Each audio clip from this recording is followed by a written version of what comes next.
en patience maanaam di leen destiné ba tey si kaso bi initialement tey jii li fi daal di amal li nga xam ne que moo di verdict bi daal di koy programmé foofu si diwaanu tribunal bu Dakar ma ni kon nag journaliste beeg ak ancien parlementaire bi dañ destiné ba tey si kaso bi aji dinañ ko niki li nga xam ne que moo di le 23 juillet mu nekk date bu yees bi nga xam ni itam jàpp nañ ko daal di joxe boobu de li nga xam ne que moo di verdict jëm si mbiru Moustapha Diakhaté ak Bachir Fofana donc mbokk yi ma leen fàttali le journaliste Bachir Fofana ñu koy daal di toppee pour division de fausses nouvelles. Il est accusé d'avoir affirmé que le marché d'acquisition de véhicules pour l'Assemblée nationale avait été attribué à Cheikh Gueye, un nom cité dans une affaire présumée de corruption impliquant l'ancien ministre Ismaël Madior Fall.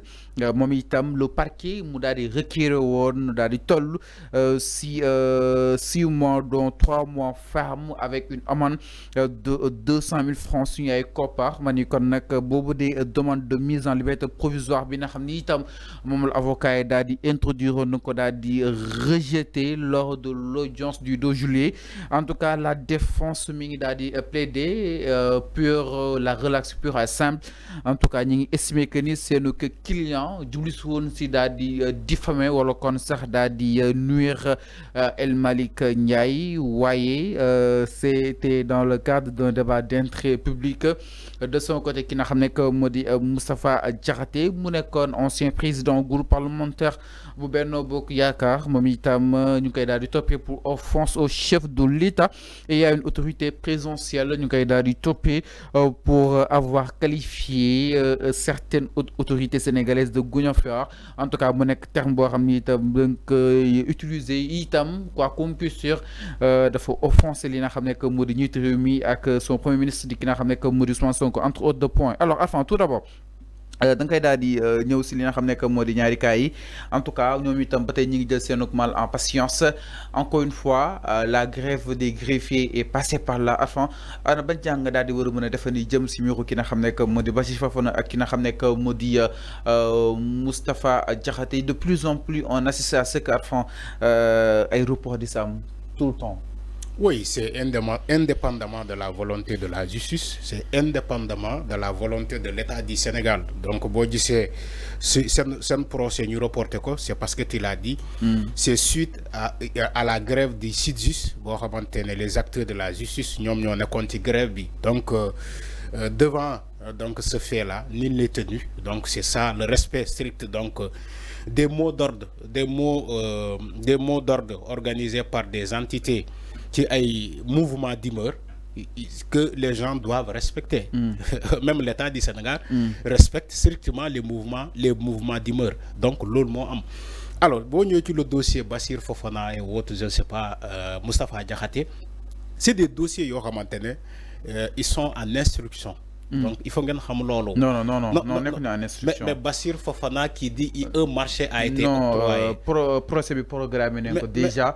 Luñ programme luñ nekk en instruction mooy lu amul procès ñoom Abdou Nguer ak ñoom Assane Diouf Assane kii Fallou bu jaawalee terme yi flagrant délit la ko àttee Fallou flagrant délit la ko àttee en instruction. D'accord, ça peut être flagrant délit. Dama ne un dossier en instruction on respecte pas le délai de 6 mois. Le procès Abdou Nguer rek dama ne le procès peut être scellé.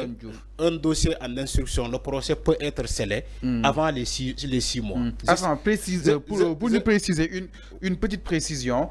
Moustapha Diakhaté ak Bachir Fofana kenn yóbbu leen en instruction da leen àtte en flagrant délit ñuy xaar verdict bi ñu reporté woon ko report bu nu mel nag moo daal di jañoo ak grève greffier yi ba tey jii ñi ngi grève moo tax mënuñu joxe verdict bi exactement mënuñu ko jox à l'absence justement raison pour laquelle enfin ñi nekk en instruction maanaam mooy Badara Gadiaga Abdou Nguer ak Assane Diouf ñoo nekk en instruction. Il faut écouter ce que je dis. Je te parle des dossiers en général.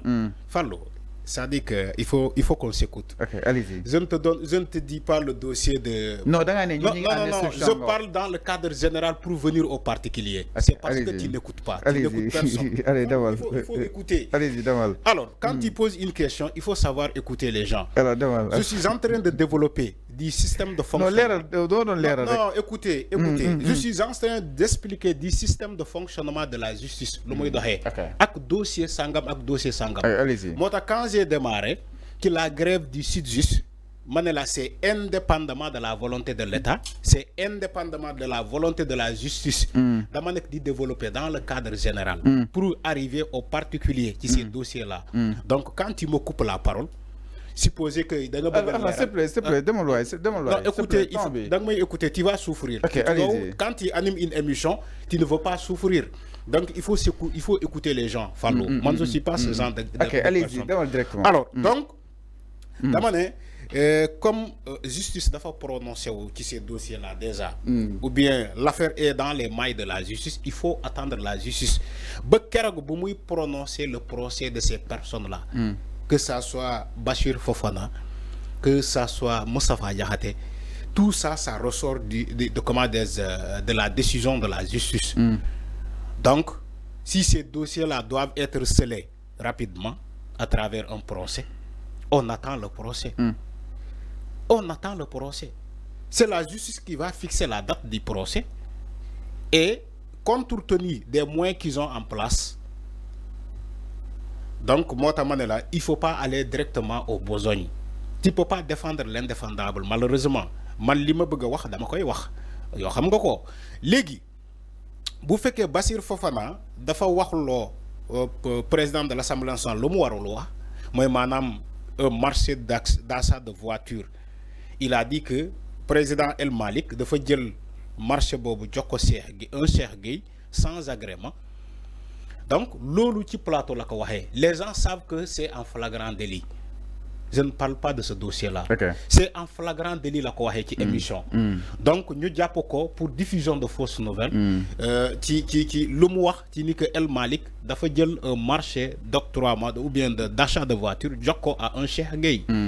Alors ba ngay wax ci le dossier de Gougnafia de Moustapha Diakhaté ci émission la ko waxé devant ci xarala yi bees yi la koy waxé lolu kenn lam-lamé ko te il a parlé en flagrant délit.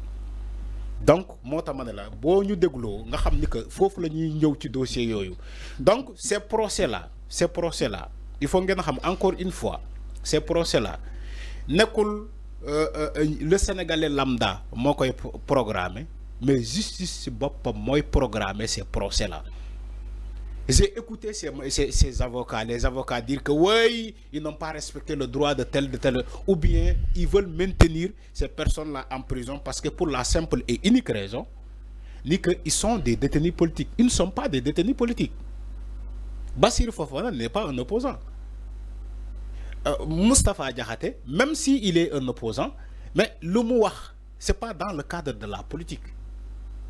Ce n'est pas dans le cadre de la liberté d'expression. Donc, il faut que les gens savent raison garder par rapport à ces dossiers-là. Nit bu djoumé, da ngay né tout simplement dafa djoum, warul waxé ni. C'est le rôle que devait jouer la société civile. Mais malheureusement, la société civile ne joue pas ce rôle-là. C'est ça la réalité au Sénégal. Donc, c'est le rôle que devaient jouer certaines entités dans ce pays. Bi recadrer les personnes, les droits humains, la démocratie, la liberté d'expression. Attention, il y a dérive. Tu es en train de dire des choses, la liberté d'expression même ne l'encadre pas. Tu es en train de dire des choses, c'est puni, c'est strictement puni par la loi. Mais quand des organisations pareilles ne disent pas la vérité, ils préfèrent manipuler l'opinion pour leur propre intérêt, il y a problème. Si des opposants au Sénégal ne savent pas débattre sur des questions majeures, ils préfèrent, je dis bien sûr, ils préfèrent s'attarder sur des choses devant les yeux de tout le monde. On sait que diou ak diou dañoo djoum. Diou ak diou dañoo djoum. Mais c'est ça la réalité dans ce pays. Donc les gens doivent revenir à la raison. C'est vrai que quand il y a le débat politique tellement agité, les gens ils bottent en brèche. Mais en dehors des querelles politiques, les gens doivent revenir aux fondamentaux et dire que voilà l'État, voilà les citoyens, voilà le parti au pouvoir, voilà les opposants. Alors, maintenant, si avec toutes ces entités réunies, les formations politiques, nous savoir aussi préserver les institutions, préserver aussi les intérêts de l'État, préserver aussi les droits des citoyens. faut la ñuy wax c'est ça un état c'est dans le cadre réglementaire d'un état c'est comme ça un état fonctionne. Alors mi ngi noonu avant leer na par rapport ak li nga xam ne moo di wàllu wi donc nag mi ngi noonu exactement ki nga xam ne moo di